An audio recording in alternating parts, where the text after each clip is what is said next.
typical form, I'm incredibly graceful as always. I ate one of those. I feel like this is such a British snack. I had a Saurine malt loaf bar before I came on the camera. That is such... I can't imagine any other country having malt loaf, particularly called Saurine, as a snack. I had one of those before I came on camera, so I feel like I've got bits stuck in my teeth. I'm really hoping I haven't. Hi guys, and welcome back to the Emily Knits channel. My name is Emily. I am a knitter and crocheter in my mid-30s, based in the north of Nottinghamshire in the UK, where I live with my husband and our 2 dogs close to Sherwood Forest. I have a podcast for you today. It is an incredibly dingy grey, combine the two of those there, day as per usual in January in the UK. It is rainy, the lighting isn't great. I'm hoping this is okay. I do have some artificial light on today because I need it. But yeah, I'm hoping it works okay. I have a couple of finished objects to talk to you about. I have some whips to talk to you about. I've got a big pile next to me. And I've had some thoughts about, some continuing thoughts that I've already started discussing with you guys here on the channel about the hobby, about knitting, about how I want to approach it in 2026 and moving forwards, and it might influence a little bit the way the content looks that you guys see on here, so we're going to go through that a little bit as well. First things first, I've just realised I've totally forgotten to draw winners for the giveaway. We were running a giveaway on the last episode for 2 years.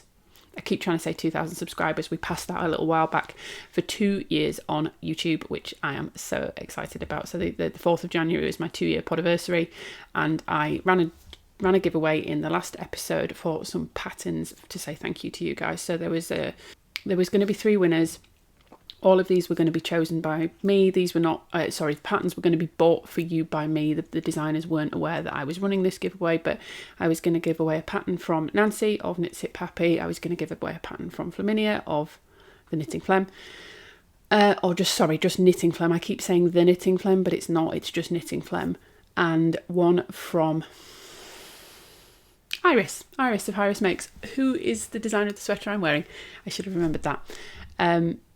I'm actually going to pick 4 winners because, completely unbeknownst to me, obviously I've just finished testing a pattern for Flaminia that we're going to go through in a minute, and she was super generous to us as testers. She gifted us the copy of the pattern that we've just been testing, and a free pattern, which is what we all sort of thought we were getting, I think had been said at the beginning of the test. She also gifted us another 2 additional free codes. So I'm going to do 2 patterns from Flaminia, 1 from Nancy, 1 from Iris, and what I will do is I will have put up on the screen somewhere who the winners of those are, because I completely forgot to pull them. Thank you so much for all of your entries. It was really, really exciting to see you all join in. And I've been thinking for a little while that I might run something like this on a sort of quarterly basis, maybe a pattern from my favourite designer of the last quarter that I've knit something from, and you can enter to win. So we'll probably do that moving forward, but the winners will have been on screen now for this one. What I would ask is, can you reach out to me, please? I won't comment in the comments saying you've won or anything like that, and I will never ask you for money. So if anybody is asking you for money, please don't engage with that. But if you could reach out to me on email, Ravelry, Instagram, yeah, I think those 3 are the best. All of those are down in the description box. They're really nice and easy to find. I will keep an eye out for messages on any of those platforms. And we'll say, just to make it fair to people, if you can reach out to me on one of those platforms in the next 2 weeks, so before I put up the next podcast, I will make sure that we get those patterns to you. If I haven't heard from any of the winners in 2 weeks' time, by the time I film the next podcast, I will draw another winner to make it fair. So yes, congratulations, and thank you very much to everybody for joining in. The Wild Deep Winter Make-Along is still running. I will pop again up in the cards a link to where you can find some more information about that, what that is, how to enter. The next video is going to be the last one of January, and we're going to be going into February. So I'm going to pull a couple of winners for the Make-Along for January at that point, and I'm going to do a little bit of a video around February and the prompt for February and moving into that. So stay tuned for that. I'm excited for that. But yeah, you do still have time to enter for January if you wanted to.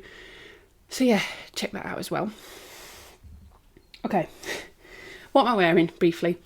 I am wearing the Sundial sweater by Iris of Iris Makes. This is a very early make for me. I did a video, I'll put another card up here again. I did a video last week trying on all of my remaining hand knits because I've got rid of quite a lot of them. And this is one from 2022. So I started the channel in 2024, and this is earlier even than starting the beginning of the channel. And I said on that, my gauge is massively off. I didn't wear it when I finished it because it doesn't fit me, or it didn't fit me, but now my shape has changed quite a lot and it does fit me, and I have had this in heavy rotation the last couple of weeks because A, it's nice and warm. I made it with a strand of woolly knit British wool in the shade Harvest, and a strand of Drops Kid Silk Mohair in the shade Curry. It's a very tight gauge. Like I said, this isn't the gauge of the pattern, so I think I've probably got, I think the gauge is supposed to be 24 stitches. I think the gauge actually might be meant to be bigger than that, but whatever it is, I have got extremely dense gauge on this. I can see looking at it. The stitches look tiny, like I don't know how I would get those stitches that small, certainly not with the DK weight yarn now. But it also, the colour is incredibly good on me. I love this colour on me. So yeah, I've been leaning into this very much. But I have an affiliate link in the description box below. I love Iris's patterns. She has to be absolutely one of my favourite designers. I love making stuff from her. And they always fit really, really well when you get gauge. This one didn't because I didn't get gauge, but everything else I've made from her fits me incredibly well, and I've had such a fun time knitting it. So I have an affiliate code in the description box down below. If you follow that link and use the code EmilyKnitsDesigns, it will get you 10% off everything. If you want to buy one pattern, if you want to buy all of the patterns, you will get 10% off your entire cart balance. I get a little bit of a thank you back from that, but I always say I would still recommend you check out Iris's patterns even if you don't use my affiliate code, because I genuinely love them. So yeah, that is down below. Okay, enough chat. Let's get into it. So I'm going to start with finished objects, and then we'll talk about whips. But before we go into whips, I'm going to talk about the sort of thoughts that I'm having and everything like that. So let's get going. Okay. First finished object is, I'm going to just plop it on. I'm hoping I look okay. I usually use my phone to film. I always use my phone to film. I'm still using my phone to film, but I usually do it in front facing camera so I can see myself. I am now using the back facing camera so I can't see myself. I have checked that I'm in frame, which is good, but I can't see if I'm pulling stupid expressions or anything. So I'm really hoping that I look okay. And that you can see. So anyway, what am I wearing? This is my first finished object that I finished of the last couple of weeks since I filmed, and also the first finished object of 2026. This is the Chameleon beanie, which was a test knit for the Mask Doll Knits is her designer name. One of you guys shared this test call on your Instagram and I was very much taken with it, so I applied. And it was intended to be a gift from my mother-in-law for Christmas. As you can tell, you know, it's the 24th, 5th of January today, and I'm wearing it. That didn't happen. But it will either be, I still haven't decided whether this is going to be a gift for her or whether this is going to be something that I keep for myself, because as discussed, the colour works really, really well on me. And I love how this fits. This fits how I wanted my Oslo hat to fit, but my Oslo hat is a little bit looser and bigger. So this is a really nice pattern, which is it's a similar construction to the Oslo hat actually, which is great because it means you can get that sort of fit without having to knit a petite knit pattern if you would rather not. That is still a great pattern, but I know a lot of people don't like to knit from her. So yeah, let me take it off. Pray to God, because I can't see that my hair is okay. And we'll see. So you start off here. This is going to be hard to show. You start off here. You knit up this way. You do some really interesting shaping with, I think it's short rows and decreases and increases and things. In fact, no, it's just short rows to turn this bit, which is like a little scallop. I was going to say picot, it's not picot. Scalloped edge. And then you knit back down this way. And then, like you do in the Oslo hat, you join those two bits together. So this bit here is a really squishy, thick, double thickness brim. You then start to work the body of the hat. So then you do a little bit of ribbon, which is really, this is what gives it that fit that I wanted from the Oslo hat, because it brings it in around your ears and it makes it fit really nicely. And then you work up the hat until you get to the crown decreases. And then when it folds, you have this lovely decorative edge. I'm doing it again and I'm going to regret it, but there we go. You've got this lovely decorative edge that I'm hoping you can see. My fringe is in the way, so I can't see myself very well at all. can't even see the camera to look at it. You've got this lovely decorative edge with the scallops. There are 2 versions in the pattern. There are small scallops and large scallops, and I did the small one to because I just thought if they were really big and in your face, I thought it might be a bit much for my mother-in-law, but I think they're not really like huge scallops. I think they would have been fine. So I did the small scallops, but you can see there is a very definite scalloping around the edge. I think they look great. And then the ribbing under here gives you a great fit around your ears and fits it really nicely to your head.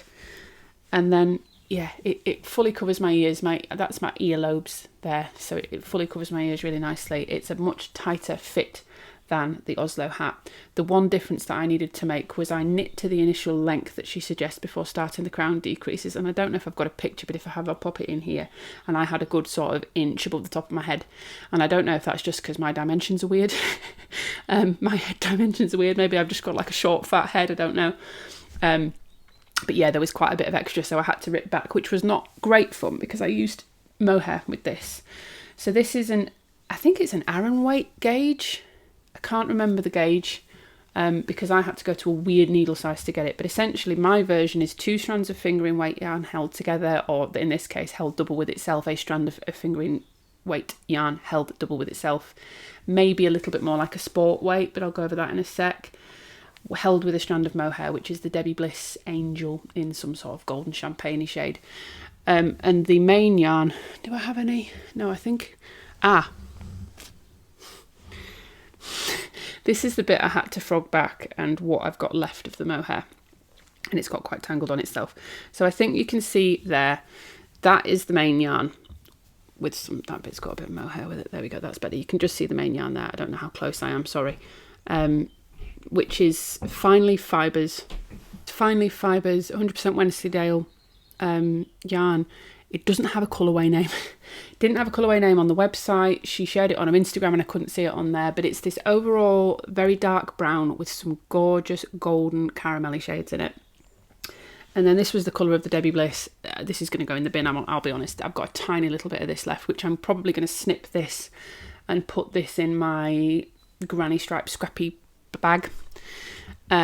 This is going to go in the bin because it's so tangled, but it's just sort of a golden shade and it really pulled out the goldie in that colour, and overall it's taken the brown down a little bit, but it's created this absolutely gorgeous colour with a lot of nuance to it.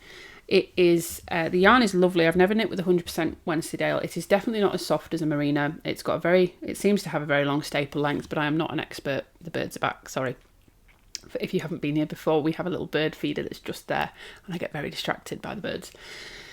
I've never knit with 100% Wensleydale before. That's what I was saying. It seems to have a long staple length, but I am not an expert with fibres, so I could be chatting absolute rubbish there.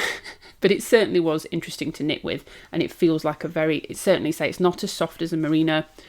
It's one of the, I wouldn't say rustic, I wouldn't even say rough, but it feels a bit more toothy, definitely. It's not like a woolly knit 100% British wool rustic, but it doesn't feel as soft as you would expect maybe from a hand dyed, but it was lovely. I'm pretty certain it's not superwash. And it was 100 grams, but it was 350 meters per 100 grams. So it was probably more like a sport weight than a fingering weight. But as you can see, it used up the vast majority of both of them. And I was very pleased with that. So these little bits are just going to go.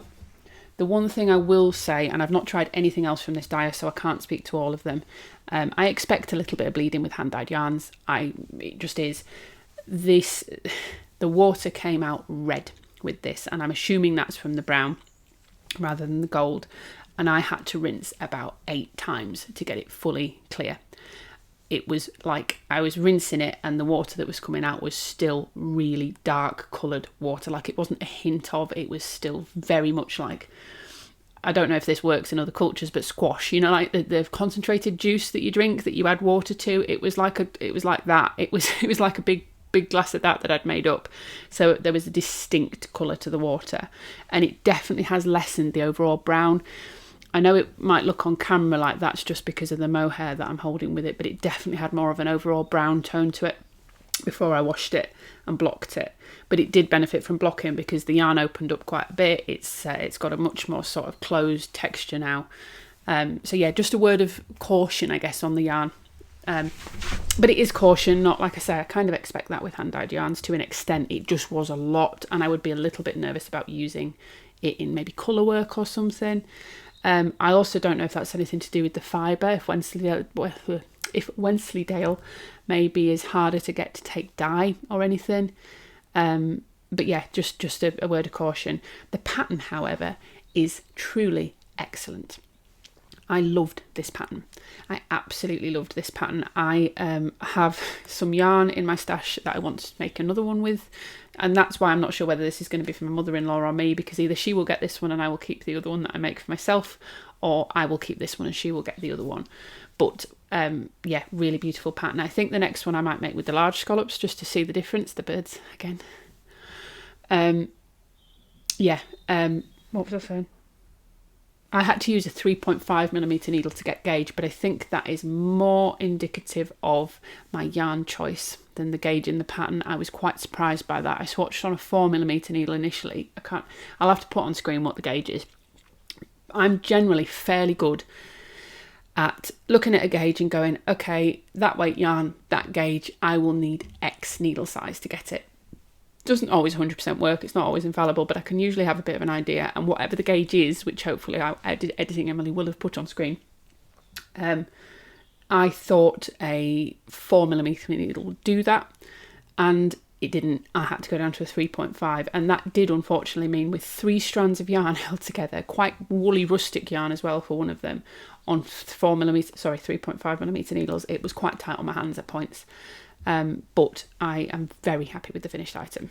So I think that is more down to my yarn choice, because the yarn that she suggests in the pattern is, I think, a blown yarn. So it would be quite different. It would be very light and airy, whereas this is quite dense and thick and woolly. It does mean it's a very, very warm hat. It comes in, I think, 4 sizes. I made the biggest, the adult, medium to large, and it is really nice and big. I'm sure there is an adult small to medium. Oh, it might have been adult small to medium, and then adult large to extra large. I can't remember. We'll pop on screen. And then I think there was a couple of adult sizes, child sizes as well. It is out now, and this is a smaller, newer designer. I would very highly recommend you go and check this out. She has some other lovely accessory pattern. As my free pattern, I've chosen the pattern for the, I'm so sorry if I butcher this, I think it's Uban, because I think it's French, which is a really lovely collar, and I can't wait to make that, because I've got a couple of collars in my wardrobe, and I've been wearing them quite a lot for dog walks at the moment, so that will be a lovely one as well. But yeah, very highly recommend the Chameleon beanie. And that's my first finished object of 2026. The second one you haven't even seen on the needles. This went off and on, I mean on the hook, I guess, because it's crochet. It went off and on incredibly quickly, but I wanted something quick and easy crochet, so I signed up for a test crochet for Em of Mima Makes, who is the designer of, oh, it's not here, it's upstairs, the Yorkshire blanket that you've heard me talk about a lot. I love her patterns. I absolutely love her patterns. I love her podcast, although she's changing the format of that a little bit at the moment. I love her channel. And I've been lucky enough I've attended a stitch night with her before that she was running recently, and I've met up with her for a knit and chat, crochet and chat as well. She's just a really lovely person. So yeah, offered to test this, was chosen to test this, had such a blast. So this is the Granny Love Shawl. She released this, or she's going to be releasing this as it's like an anniversary thing. I think her first pattern that she ever released was the Granny Love blanket. She decided, because it's an anniversary of that, she was going to do the Granny Love Shawl. And I put my hand up and said I'd like to test it, because I thought this would be an absolutely perfect, really easy, mindless but satisfying thing to crochet, and it used up a lot of stash, and it did. There are going to be yarn packs on this on Wool Warehouse, because the one she designed, her sample, is in their DK Marina, and she works with Wool Warehouse to have packs for various things on their website, so I'll link to those down below. But I didn't use that. I used stash yarn, entirely stash yarn, so I was very pleased with that. Please ignore the ends. I have woven my ends in, but you'll see the middle bit here. Obviously, well, maybe not obviously, you start in the centre and you work out like you would as a normal as a knitted shawl. You do the same with this one in crochet and granny stitch. And in these early bits, I was very overconfident, thinking I had crocheted over my ends sufficiently, and I just went and snipped and I didn't weave them in. And then as I was working on the later bits, I noticed that actually some of the ends were coming out. So I had to do a bit of a MacGyver to try and fix them. So please don't pay much attention to that. I have debated going back and doing a bit of a border to try and sort of cover them, but I'm not sure, because mainly what I'm using this for is to keep my shoulders warm while I'm working. The original pattern is in 4 different colours. I did mine in 2, but it is actually 4 different yarns held together because I decided I wanted to use stash. So I don't know how well you're going to be able to see these. The dark is 2 strands held together, one of a Zauber ball. I can't remember the colourway name. We'll have to. In fact, I don't think it has a colourway name. I think it's just got a colour number, which was some deep stash that I'd got off a D-stash on Facebook a couple of years ago, held with a strand of black rose from Dinah's Home of Crafts that I got at East Anglia last year, which has created this overall generally very dark colour, but I don't know if you can see on camera because the Zauber ball has some changes in it. There are some bits that are a bit lighter. There is quite an obvious bit, if I can show you that. So you can see there, these are all, well, I hope you can, these are all darker, and then you've got this sort of this row in the middle that's got some very definite grey in it. So it adds some nuance to it. And there are some bits like at the end where it was almost a brown rather than a black in the Zauber ball. So again, it's created some nuance to it. And then I'm really happy with the light colour. I don't know how well that's showing up on camera, but I used 2 yarns from Wildflower Yarns held together. I don't know if she's doing it again this year, but she has for a couple of years had like a yarn of the month where she will create a single colourway. I don't think it's repeatable. I think she just does it that one for the month, and it will be one colourway offered on, I think, just one base. She just does it on fingering weight, and it's £11 instead of the normal £22. And there are limited numbers of slots that she does for that. It's not a free-for-all.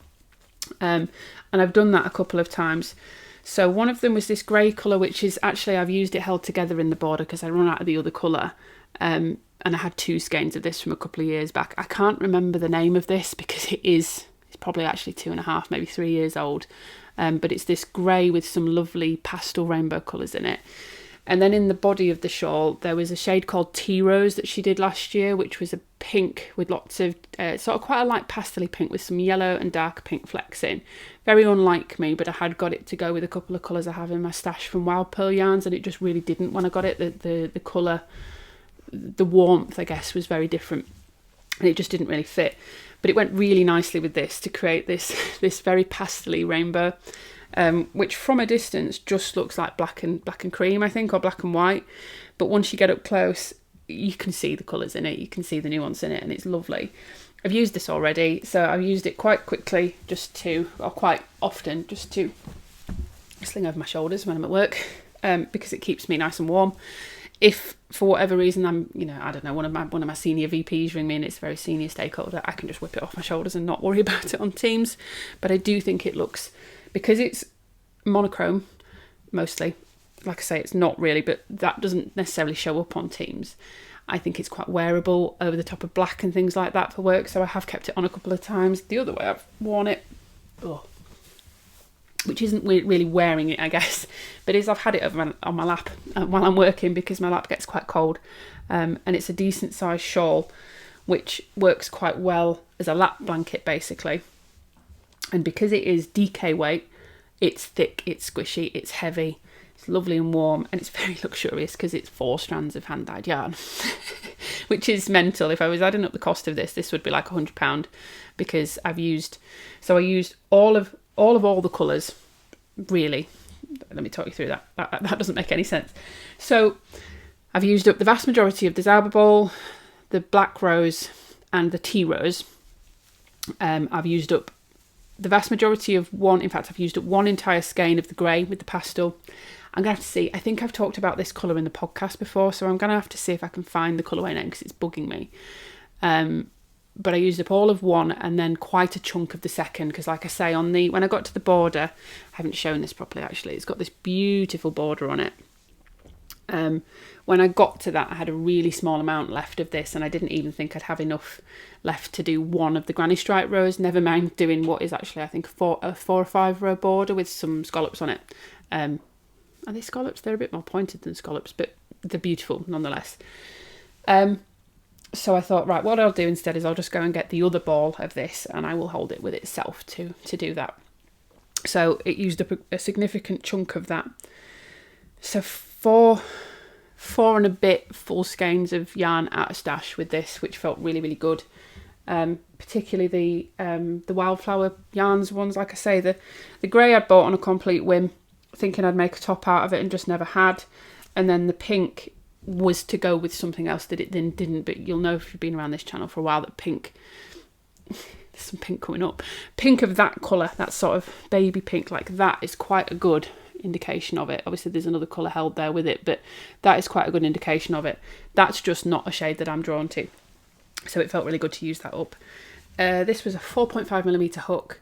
I casted it on, I can't remember when, but I didn't do much on it for very long. And actually I cast it on in some other colours. I used a load of DK acrylic that I had in stash and I just wasn't feeling it. And the more I worked on it, the more I thought, I'm not going to use this. So I switched and I pivoted and I did this instead. And actually the majority of the work only took me about 3 days to do. It's granny stitch. It's so nice and satisfying. It's a 4.5mm hook. The border was a little bit more intense, but again, it only took me a couple of hours actually. And very, very happy with it. Very much recommend the pattern. It will be coming out shortly. And I am quite tempted by the yarn packs on Wool Warehouse, because the merino colours with this, all of the testers that have done it in that, just looks gorgeous. So yeah, very happy with this second finished object of 2026. Okay, the third one to show you, I'm going to put on, it's not going to stay on for long because it's still damp, so bear with me. Oh yeah, it's still damp. Ooh. Oh, it does at least smell nice. Have I put this on the right way around this time? Yes, I have. I tried this on earlier and I put it on back to front. I was very annoyed at myself that meant I had to spin it round whilst it was damp and it felt horrible. Okay, I've just had a check on my my watch. I think I'm just about visible. I have finished my step-by-step sweater by Florence Miller and I am so happy with it. It is absolutely gorgeous. Like I say, it's still damp and the ends aren't woven in. I'll talk about that in a minute. There is a reason why. But I am so happy with this. So I will probably put in some B-roll so you can see it properly. But I think if let me check. Yeah, my head's cut off a bit at the top, but I think you can still see, you can see the sweater. I'm so pleased with this. The length is great. The length on the sleeves is great. It is a little bit short maybe on the sleeves, but like, it's really not, is it? So I think I can absolutely deal with that. But I'm so pleased with this. I think this looks absolutely fab. I have decided, I think, to leave the funnel neck as it is. Last time I showed you this, I wasn't sure if I was going to fold it down, but because as it's blocked, it's almost come down here a little bit and widened a bit, and it's also not as constricting as it was before. So I think I'm going to leave that, but it is all done and I am extremely happy with it. I've got a little bit of ease now, I've blocked it, but not loads. And yeah, I'm going to sit down so we can talk about it properly. I just realised I've been massively zoomed out. Hopefully it will be all right. Okay, so this is the step-by-step sweater by Florence Miller. This is a free pattern designed at people who are making their first sweater, designed for and aimed at people who are making their first sweater. It is an Aran weight pattern, top down raglan with some short rows in the back, two options for, well, there's an option for short rows or to take the short rows out, to leave the short rows out if you don't want to put them in. Two different options for the collar, a funnel neck or a folded neck. And then she instructs you how to add stripes. You could add different stripes. I have in a previous one that I made for my husband, which is what inspired this one. Or I actually did her recommendation for stripes, which is, I think, start them after a certain depth. I can't remember what the depth is, but then 6 row contrast colour stripes and 14 row main colour stripes. And I'm really happy with it. I haven't woven the ends in, like I said, because I tend not to until after I've blocked. So one thing I've learned, I am not a channel that does advice or educational pieces, and I never will be because I don't think I'm an expert. I will always share things that I have learned throughout. And obviously when you're blocking things, the stitches tend to even out a little bit, don't they? That's one of the reasons we block things, is to even stuff out, to let things grow a little bit. And I find if I leave the end weaving, Yeah, leave the weaving in of the ends until after that. It allows for a little bit of movement whilst they do that. So it means that all the stitches even out a lot better. And actually, you can barely see. So the jogless, I've done jogless stripes using Stephen West's method, I think, which was just a free video on his YouTube. I just Googled jogless stripes and his came up and I liked it. So I used it. But you could still see before a bit of an unevenness, and actually now I've blocked it, that's completely gone. But leaving the ends to weave in until afterwards means that there is a little bit of an extra thread there to give the stitches a bit of space to even out, if that makes sense. So I generally do that, although saying that, it is a bit annoying on this one because there are so many ends because of the stripes. So I've got a lot of end weaving to do.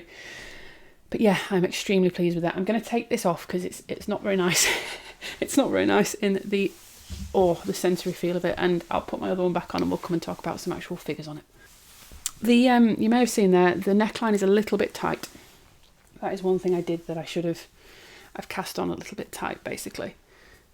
Okay, so I have some figures and things for you with this one.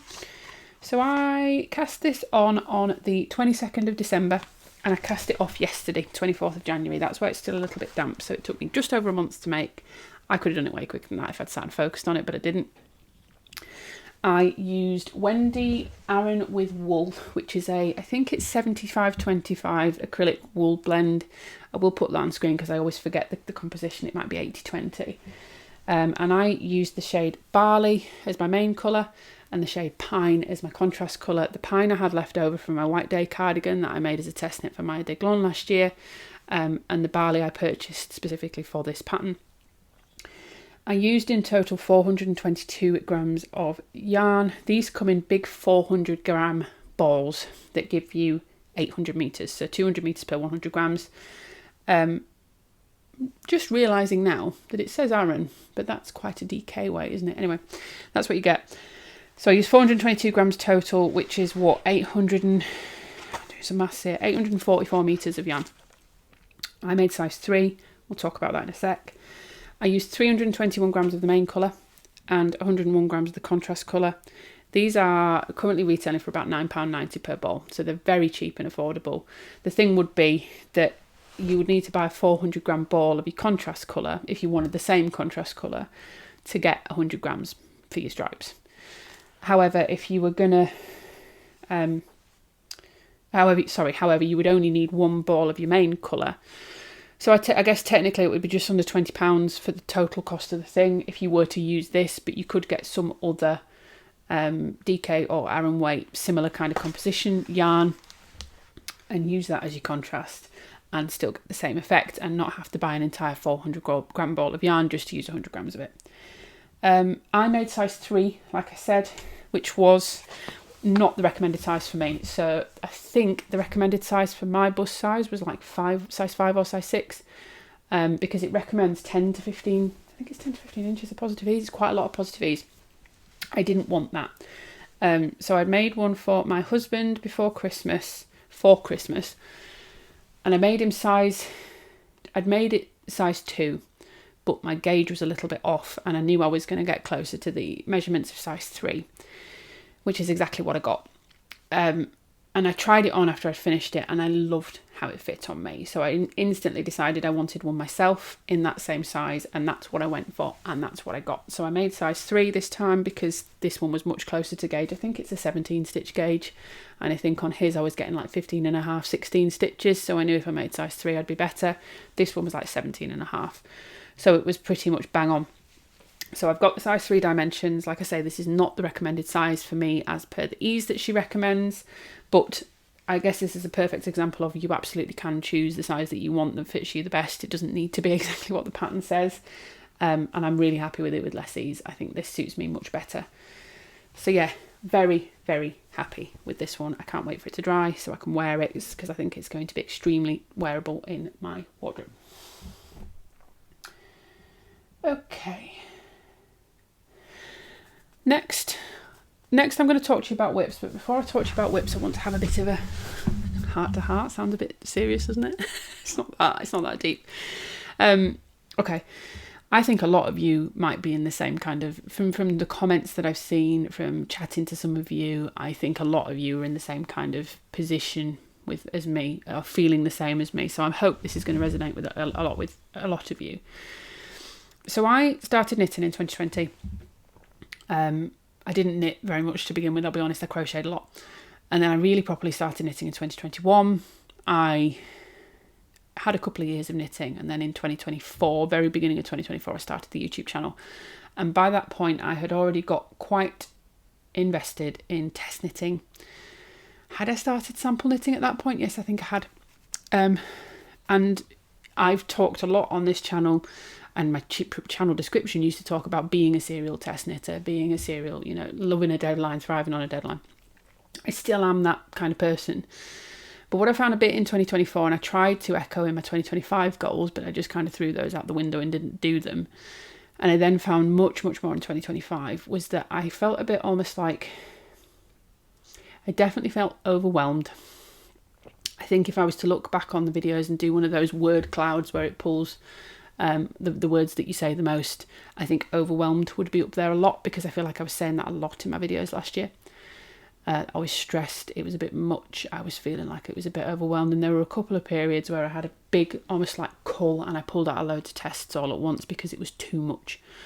I had got completely carried away with the dopamine of signing up for tests and samples, and then ended up getting myself overwhelmed. There were a couple of periods where I had so many tests on the needles that it was just like everything I was talking to you about was in testing, and I was constantly juggling these deadlines in my head, which I'd been doing before, but I had ramped up because I can't help myself, I'll be honest. I'm a bit of an all or nothing person sometimes. I don't do things by halves like that. It was like, I like this, so let's do it.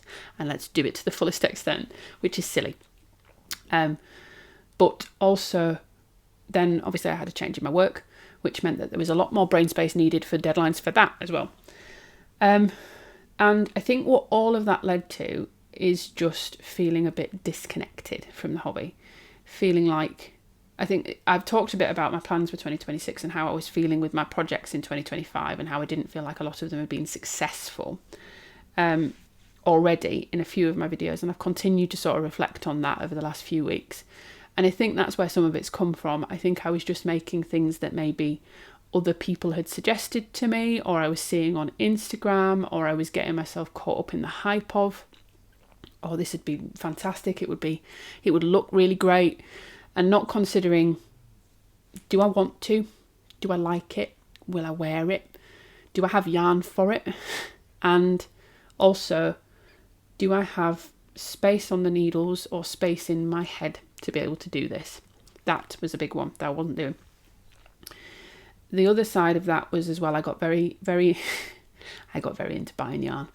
I mean, I was already into buying yarn, let's be honest, but I got very carried away with a lot last year of destashes and things like that. I get a lot of FOMO when something's on a destash, because it might be a discontinued yarn that you can't get anymore, or it might be, well, I'm never going to see that at that price again, or that would be great for this aspirational idea that I have in my head of something that I want to make, but I haven't actually got, I'm not going to be able to make that in the next however many years probably.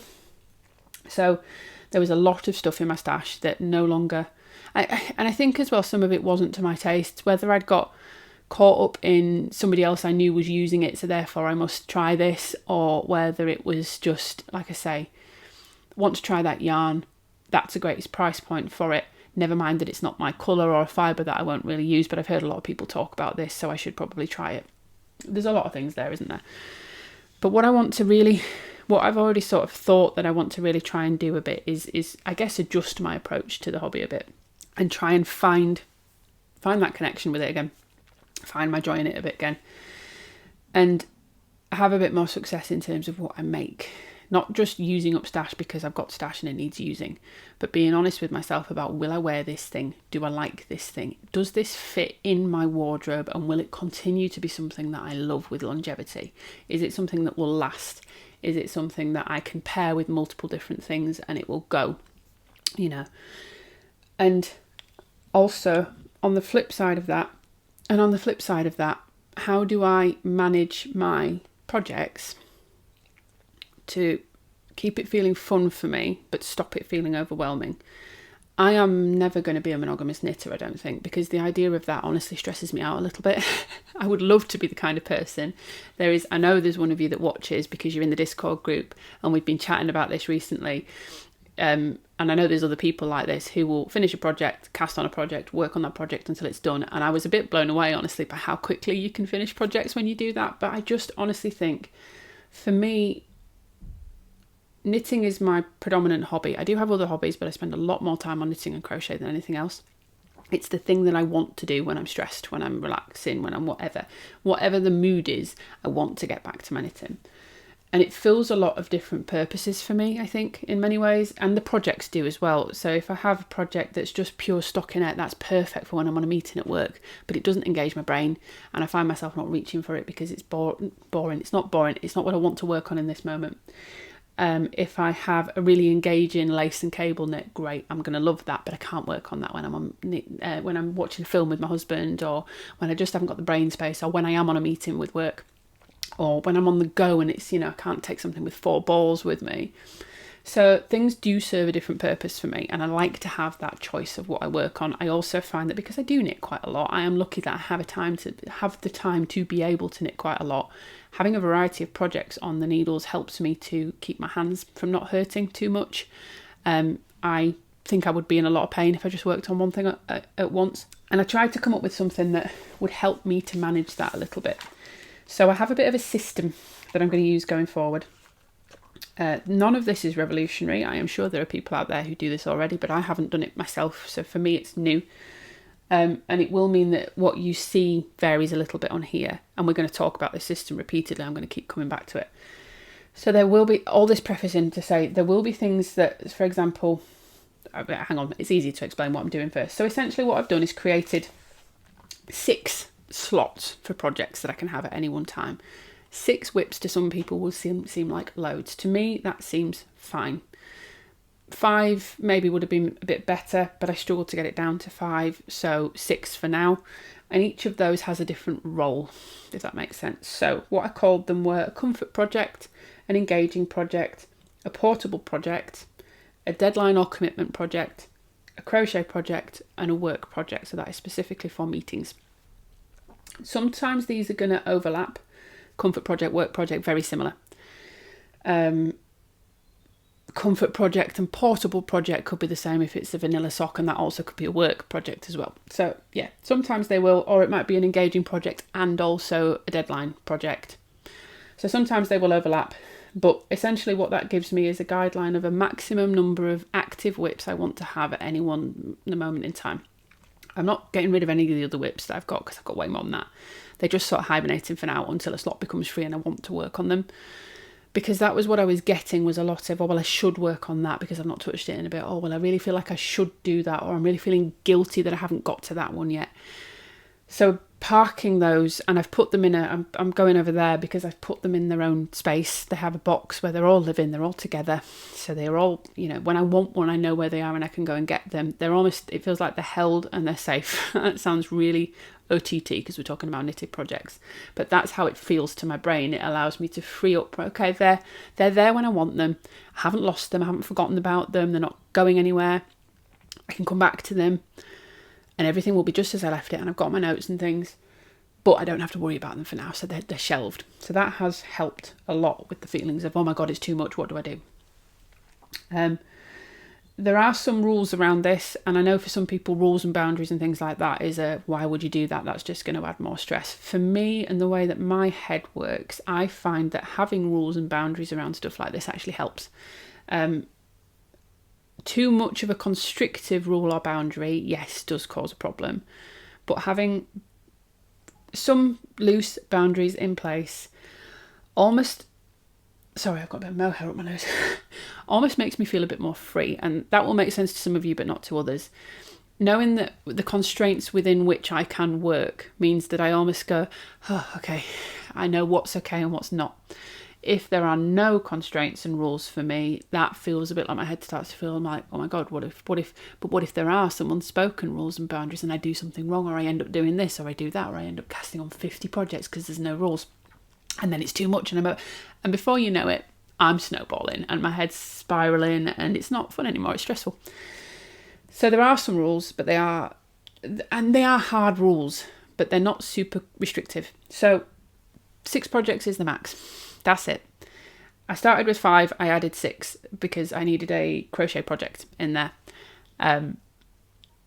No, sorry, I didn't add the crochet project. I initially started with 4 and then realised I wanted to add 5, but that was like when I was formulating this. Then after sitting with it for about a week, I realised I wanted a 6th because comfort project and work project for me at the moment were not the same thing. And I was finding myself a little bit, not lost in meetings, that is very dramatic, but having some meetings and not having something to work on because everything was at a point where I was increasing or I was decreasing or I was, so something that is just purely stockinette. And they'll move between things as well. It might be that something is engaging for the shaping, but then I've got to the point where I'm doing, it might be that I'm, it's engaging for the shaping, but then I've got to the point where I'm in the body and the round and I'm just doing stockinette, so it becomes my work project. And yeah, that was when I added that because I just didn't have that. So that's I've added that and I'm happy with this now for how it goes. Again, it might change. This might not work at all. I am allowing that to be okay. I have to. But for now, this is the rule. And there are a couple of things that I want to try and do as well to help me. This is a deep dive into my psyche, and again, I don't know if any of you, if you feel the same. I find while I'm working away on a sweater, one of the reasons I love knitting, and I think one of the reasons a lot of us love knitting, is doing something with your hands and your body allows your brain to be a bit freer. I don't know if that makes any sense. I think there have been some studies around it, but it's the same as like when you're walking the dog or when you are in the gym or whatever. There's a reason why. I think there is physiological reasons why doing something with your body enables your mind to slow down a little bit and be a bit more focused rather than jumping all over the place. I certainly find that at work. If I'm in a meeting and I need to focus, if I don't have something in my hands, I'm a nightmare. I will be, I'll just answer that email, I'll just do that, I'll just do this, I'll just do that. Whereas if I have my knitting, I will focus because my body's doing something. I suspect there's probably some undiagnosed stuff going on there, but I'm okay with that. It doesn't need to be diagnosed, so I'm not going to go down that route.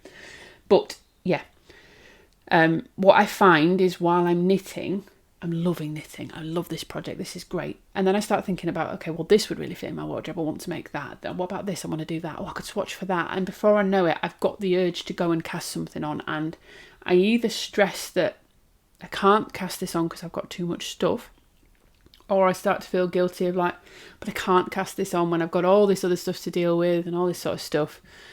Or I will just impulsively go and cast it on. And then what often happens is I will obsessively work on that for a little bit. I mean, I'm talking that day, and then I'll put it down and I'll forget about it and I'll never come back to it. So there are a couple of things I've put in there to try and help myself with that. And again, so far, touch wood, it has really helped. Number 1, swatch. Swatch to take the urge away. I have done about 5 swatches this week for things that I have ideas for, that I have yarn in stash that I want to make stuff with. And it's worked in 2 ways. Number 1, it's worked because it's taken away the urge to go and cast that thing on straight away. Number 2, it's really helped me to rule some stuff out that otherwise I wouldn't have ruled out. I would have just gone and cast it on and then decided I didn't like. There was one I swatched for a sweater by Shawl, and it was one of those like, oh my god, I love that sweater, and I've just realised I've got this yarn in stash that I wanted to use for ages. They could work, and I couldn't put the idea down. So I allowed myself to go and get the needles and swatch, and I did the swatch. I blocked the swatch and went, I don't like this. This doesn't work. Great. The urge is gone. The urge is totally gone, and it's freed me up, which is really nice. On the flip side, I did a swatch for, can't remember what it was, whatever it was. I came out and I went, I love this, I really want to make this. But the urge to cast on now has gone, because now I know I like it, now I know the yarn works, I've tried it, I enjoyed knitting it, but I know it doesn't fit in the space that I've got at the moment for my whips. So I need some space for that, but it's worked really well.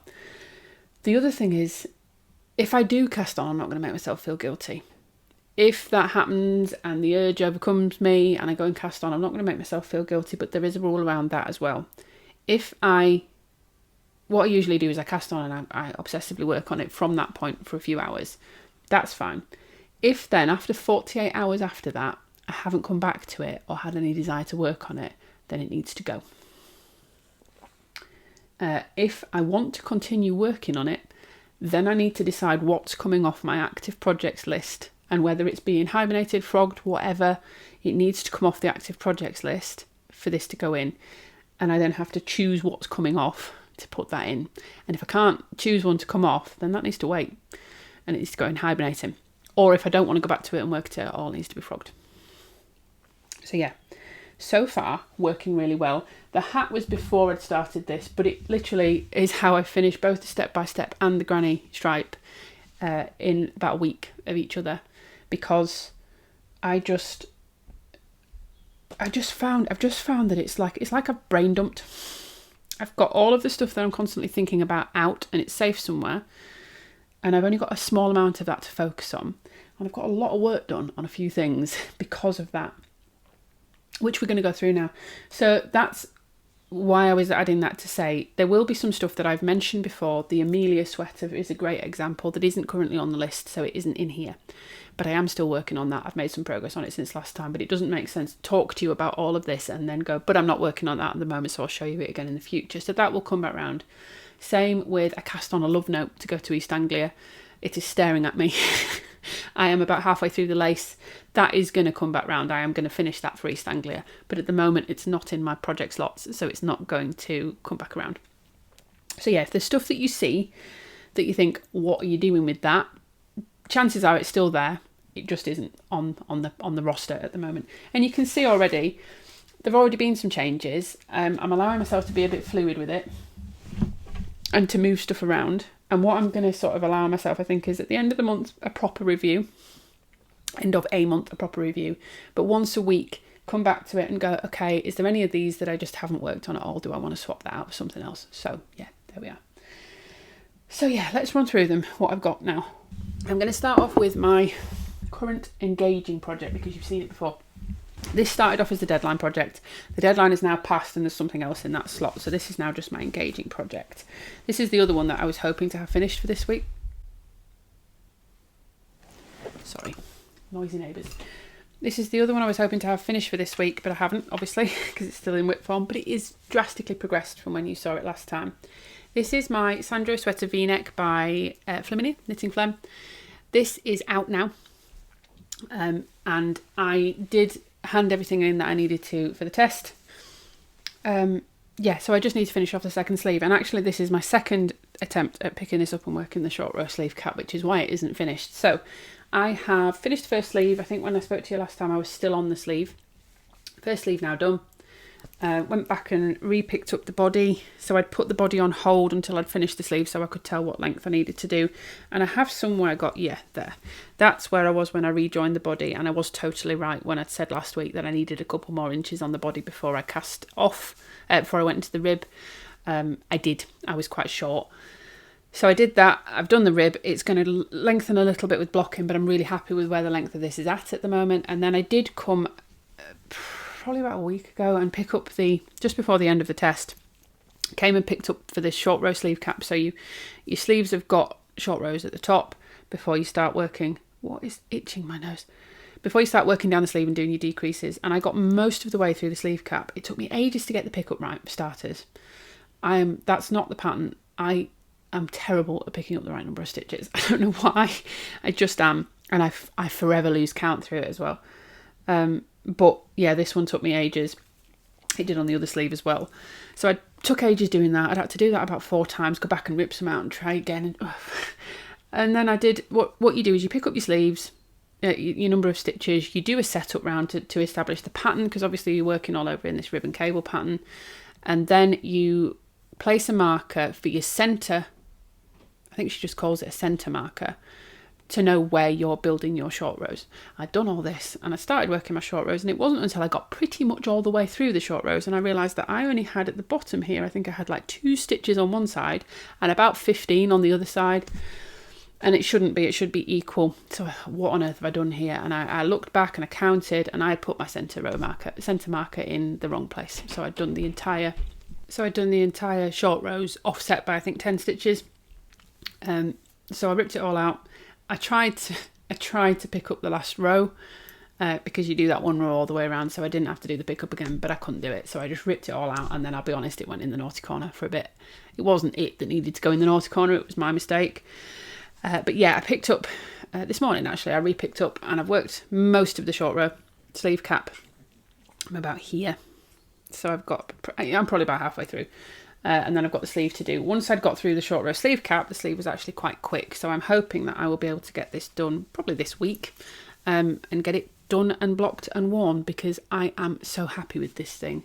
This is in some Botanical Yarns DK White sock. It's a merino nylon blend, 75% merino, 25% nylon.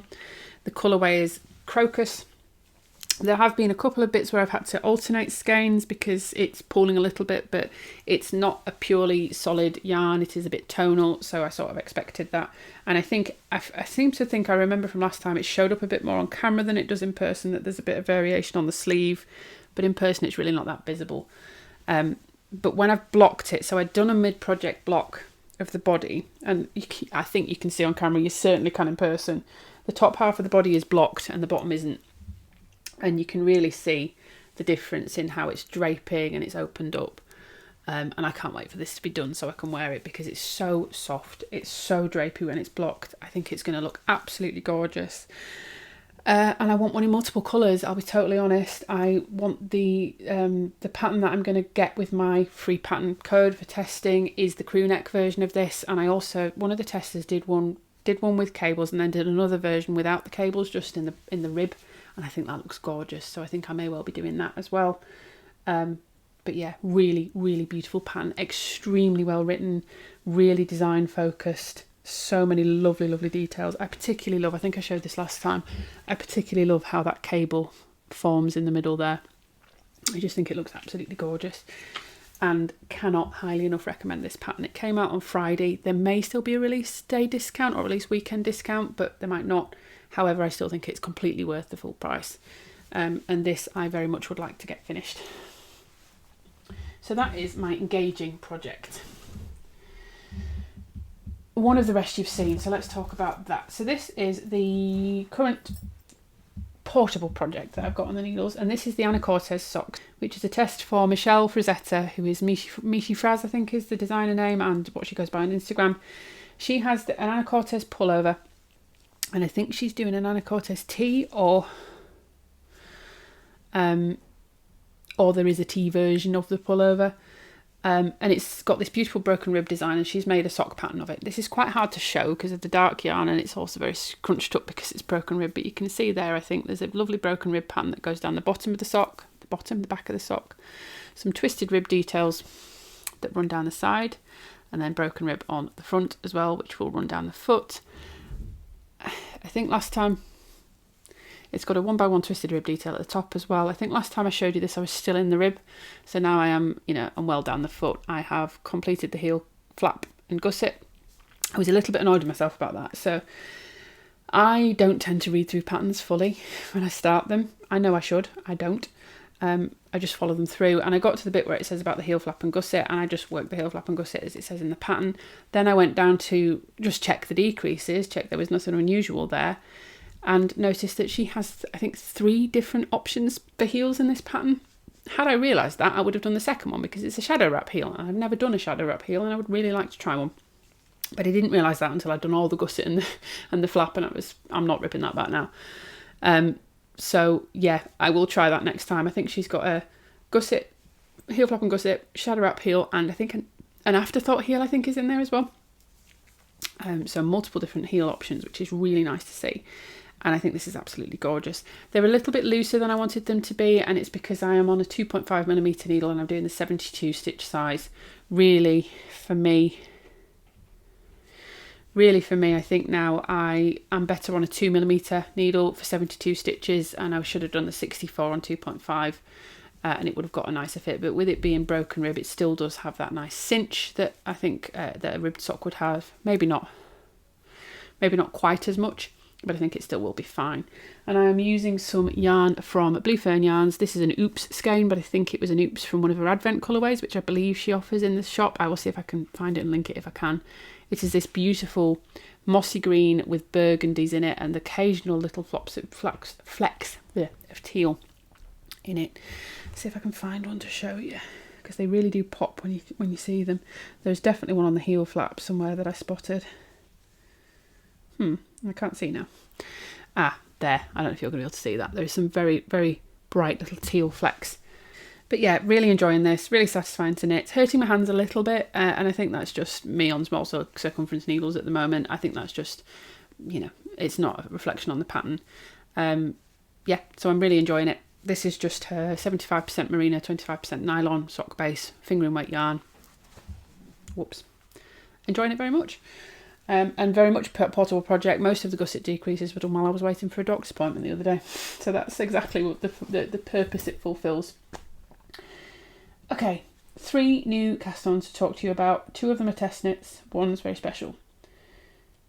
Where do I start? Let's go from the top down then. So the comfort project. The comfort project is currently just a little wiggle. The comfort project and the work project overlap for a bit. They will definitely overlap. Currently they are separate because this is going to be knitting flat back and forth, and I find that harder. I can't really purl without looking. So I find that harder for meeting knitting, whereas stockinette round and round is much easier. But this is going to be, I'm participating in a test knit for the Pearl Goblin is her name, Sophia, who is a UK-based size-inclusive designer, quite a new designer. I think this might be maybe her first garment design, or certainly an early garment design. And this is the Sproutling cardigan, which I'll put a picture up of. It's so cute. I am making this in size, I'm making a size XL, and I'm making this in a solid colour.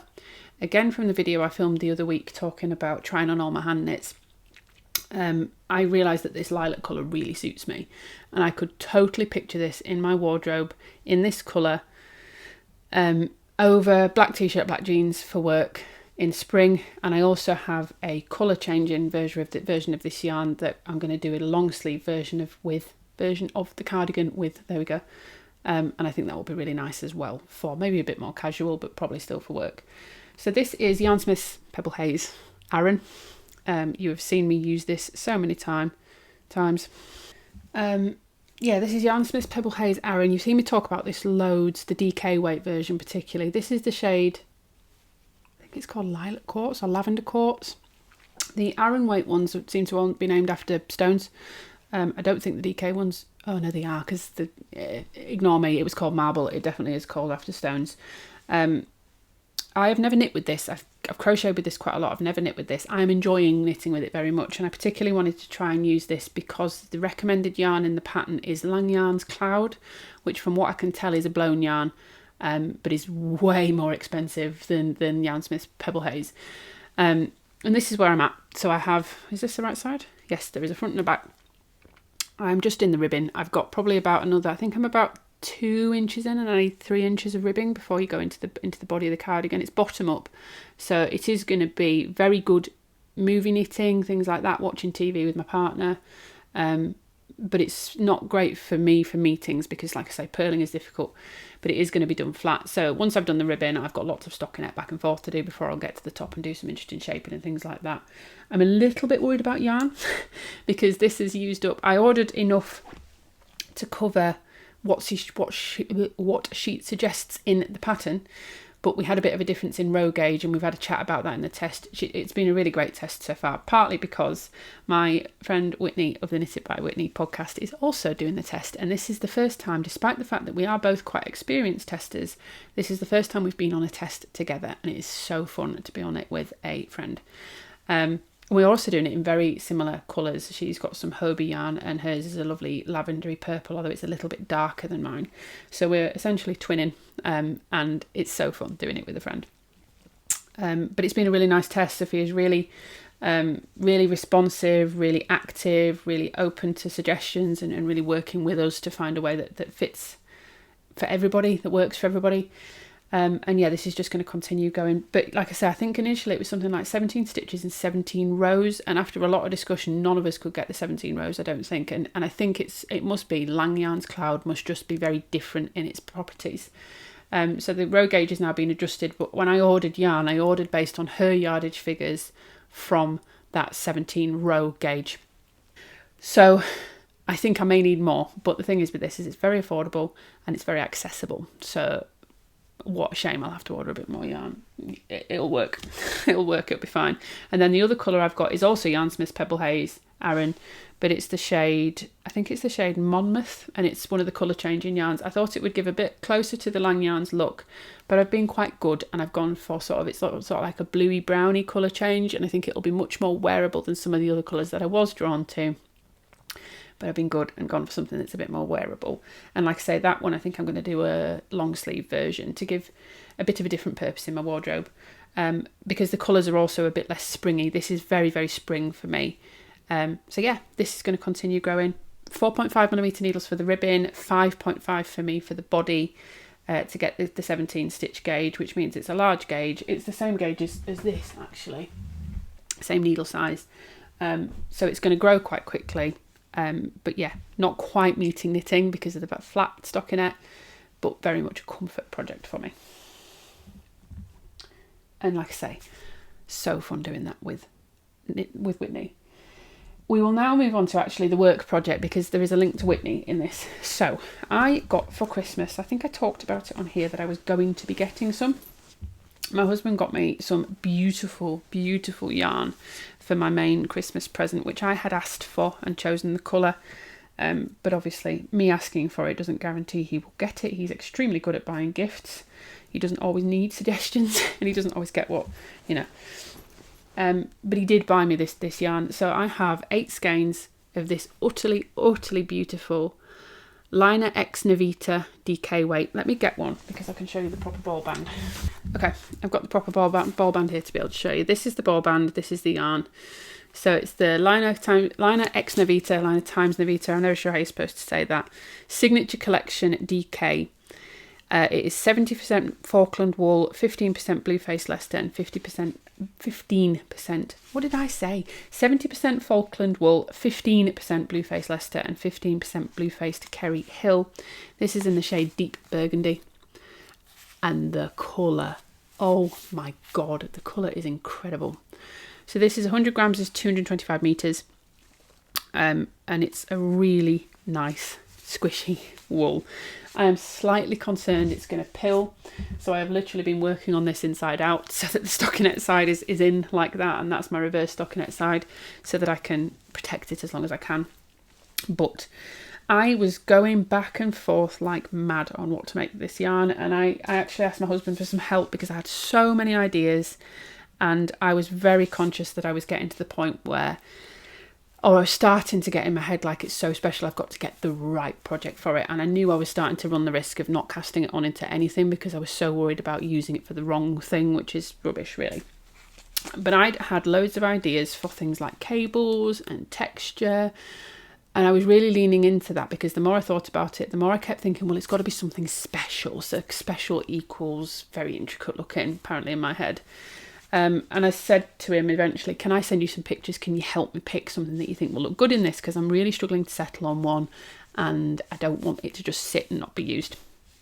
So I sent him some pictures and he basically said, I think they are all too involved. I think you need something more simple. I think that colour's going to overwhelm stuff. I think you need something a bit more simple.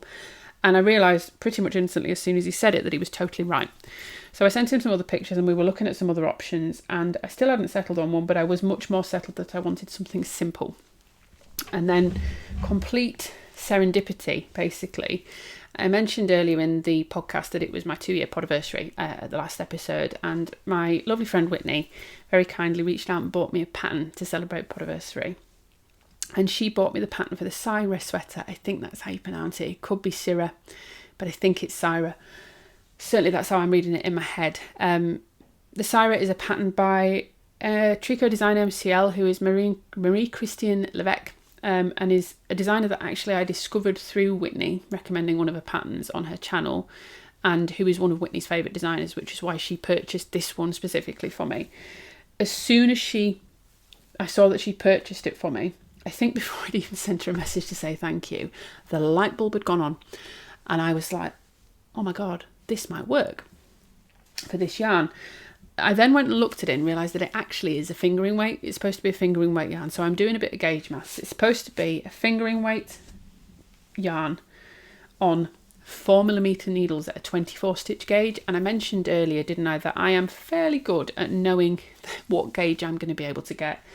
I know for a fingering weight yarn on 4mm needles, I'm not getting a 24 stitch gauge, and it's going to look so loose and open and airy. That is just not a gauge that would look good for me. I think I would get probably about 21, maybe even 20, and for a fingering weight yarn, for me, that's going to look more like a summer top, and I didn't want it to look like that.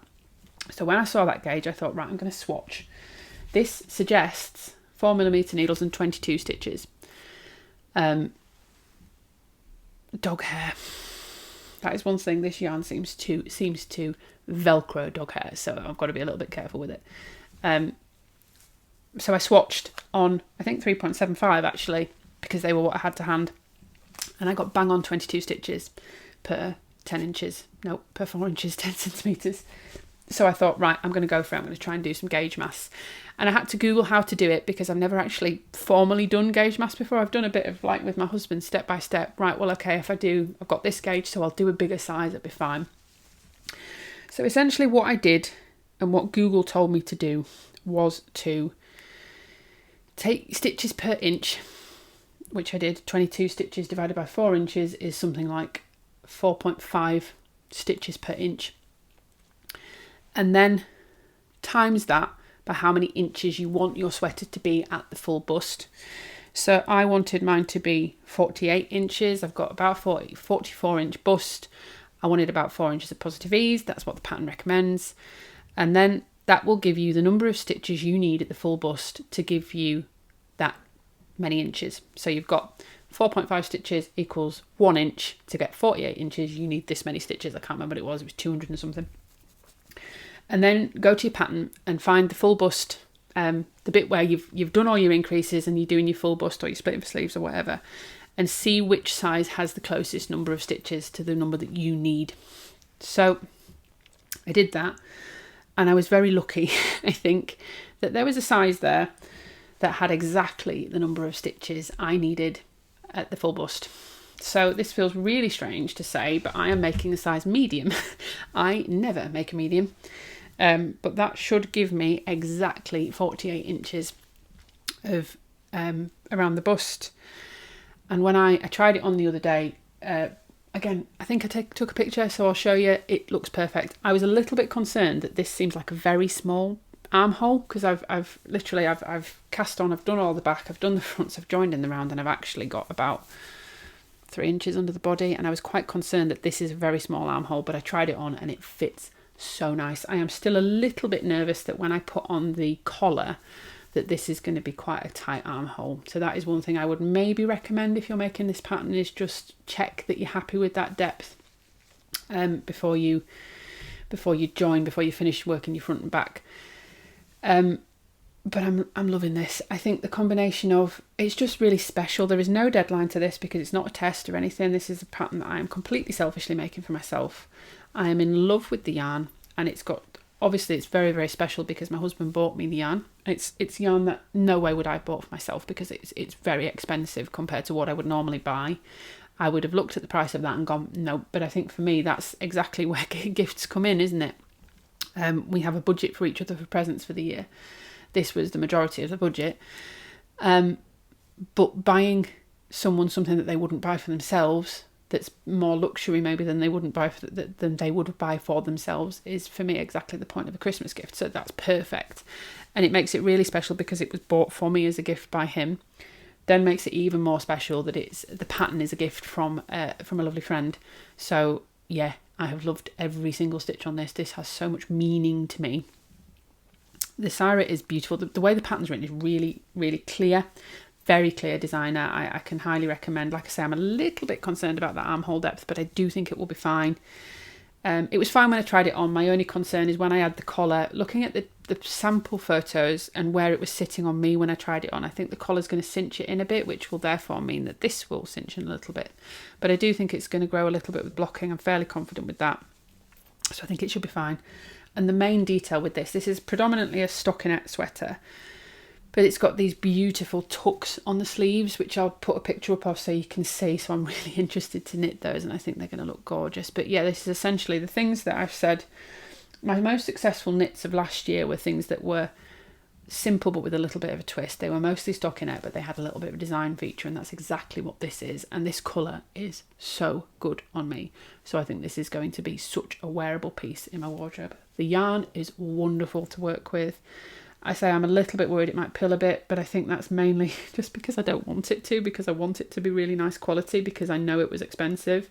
And it does absolutely attract dog hair like a magnet. So I keep having to, I'm going to have to lint roll it when I finish.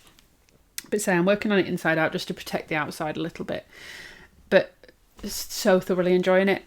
So to give you a bit of information about the pattern, it is a drop shoulder. You start at the back. You work some short rows here to shape your shoulders.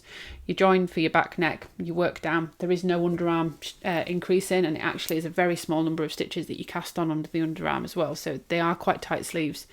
But then you come back and you pick up your fronts and you work some short rows on both of the fronts to shape your shoulders at the front. You do some increasing for the neckline. Again, you join for the front, you knit until a certain length, you join in the back. It's been a very simple pattern to knit, but I think it's going to be exceptionally well fitting. And I'm say totally selfish, but I'm loving this. And this is perfect meeting knitting, because now this is just round and round, and just in meetings. And I think I had it down for, we were watching a film the other night, we watched Sinners, or The Sinners is it called, which was fabulous. Really enjoyed that, but I really was focusing on the film, so I didn't want to do the rib of that comfort project. And I am, like I say, probably about 3 inches down the body, something like that. I've got quite a way to go. I tried it on and it's just coming to like the fullest part of my bust, because the armpit is quite high. So I have got a long way to go, but I've got plenty of yarn. I mean, this is my second ball, and I've got 6 more, and I've still got quite a bit of this. So I've got loads of yarn. And yeah, I'm going to very, very much enjoy this project, I think. And last but not least is a project that you haven't seen and has had quite a lot of work on it. So this is my deadline. No, it's not last but not least. I've got a crochet project to show you, but I am conscious of time. I've been going quite a long time on this one. Let's have a look. Gosh, yeah, an hour and 20 minutes already. Okay. Run through the next 2 quite quickly. I'm going to go through the crochet one quickly now. I'm not going to go into much detail on this. I have wanted for a while to try Mosaic crochet, and I found some yarn in my stash. I've been de-stashing. We'll go through that in another episode, because like I said, already it's an hour and 20 minutes. I found some yarn in my stash that I didn't know what to do with, and I thought to myself, look, I'm not going to de-stash them yet, but if I can't decide on what I want to do with them in the next 6 months, they're going to go. An inspiration struck and I paired them. So I've got this King Cole Subtle Drifter Super Soft Double Knit in the shade Oatmeal. I've got 4 balls of this. I am going to need a bit more for this blanket, but I'm quite happy with that. That's fine. This is a 69% premium acrylic, 25% cotton, 6% wool. 300 meters per 100 grams. I think I was gifted this a while back. I don't know if I would make a garment out of it, but for this it's perfect. And this I'd got for a Mosaic crochet project that was a crochet along that I just didn't keep up with. This is Yarnsmith's Lagoon DK in the shade 2J090. It has a name that I can't remember. And this is 100% acrylic, again, DK weight. This is 340 meters per 100 grams.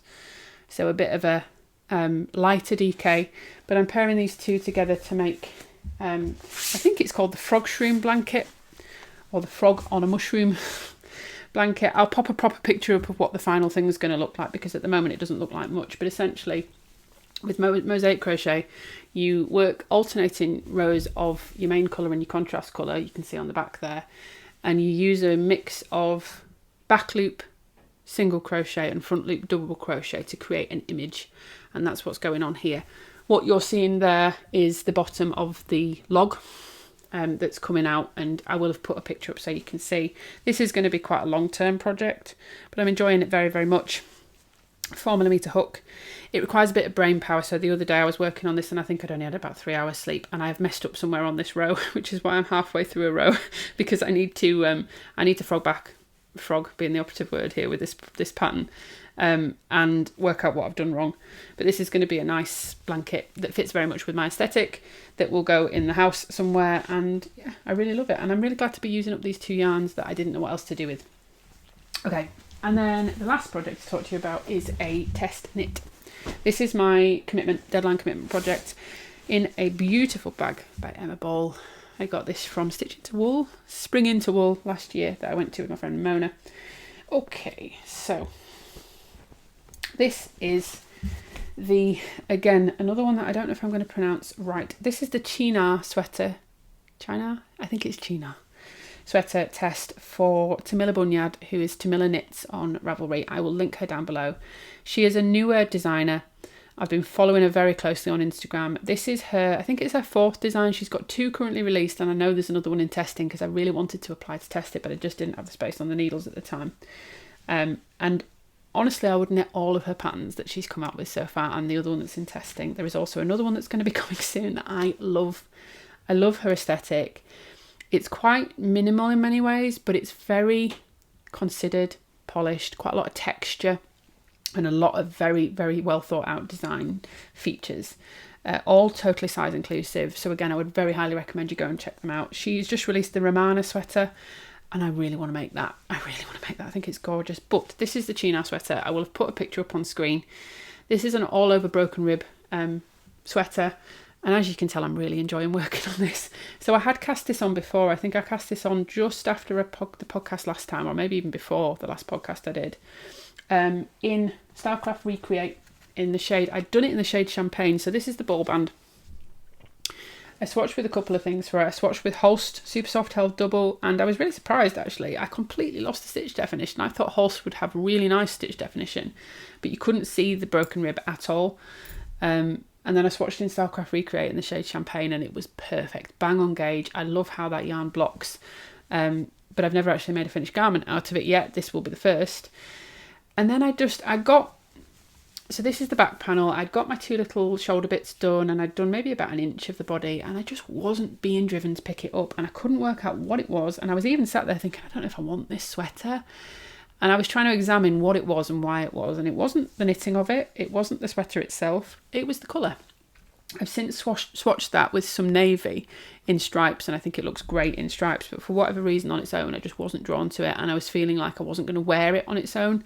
So I didn't want to put all that time and effort into something I didn't think I was going to wear. So I went on Vinted. I knew I wanted to use this yarn because the gauge was perfect. Went on Vinted. Somebody was selling 5 bowls of this in the shade. This is the shade Cherry. For a really good price. It was like, I think it was like 15 pounds, and these are normally like £5 each, so about 26 pounds worth of stuff for 14 quid. And as soon as it came, I cast on, and I'm so much happier with this project. Like I say, it's like a pink, isn't it? A purpley pink, which is why I was laughing earlier when I was saying pink isn't my colour, because I think this really is my colour. But I'm so much happier with this. I cast this on Friday. This is Sunday.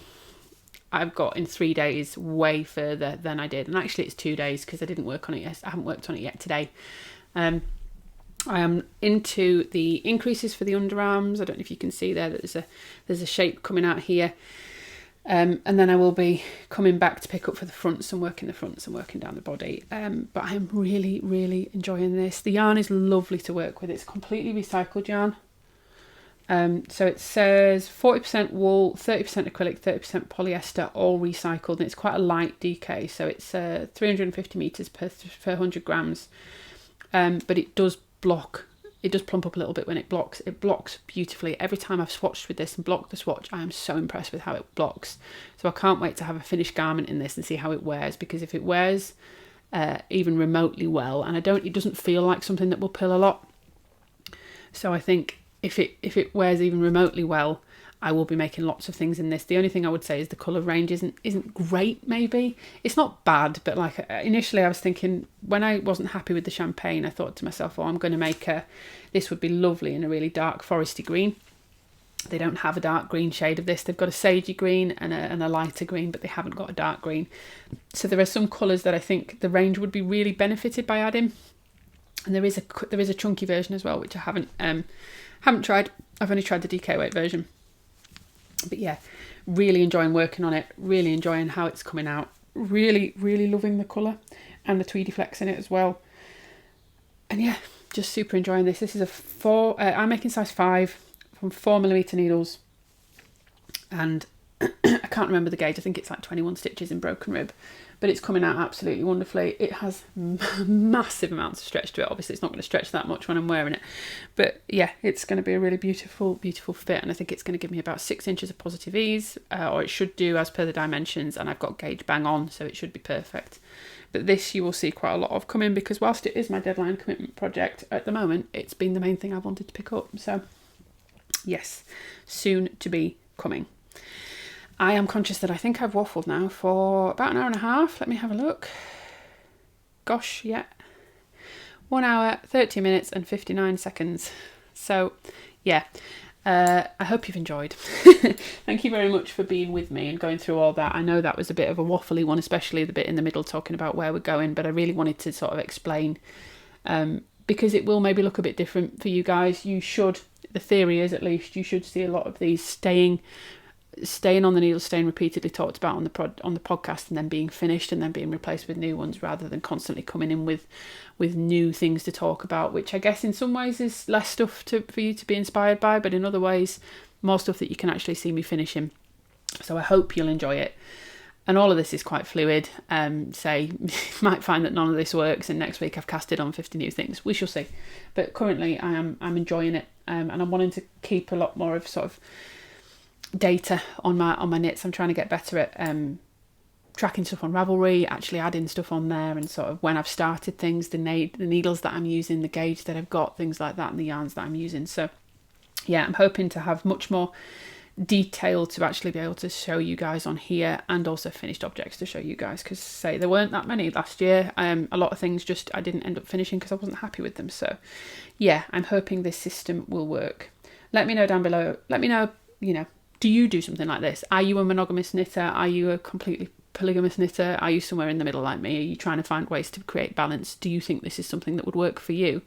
And as always, let me know what you've been knitting on while you've been watching, because hopefully you've got a good chunk of working on it today, because I've waffled like mad.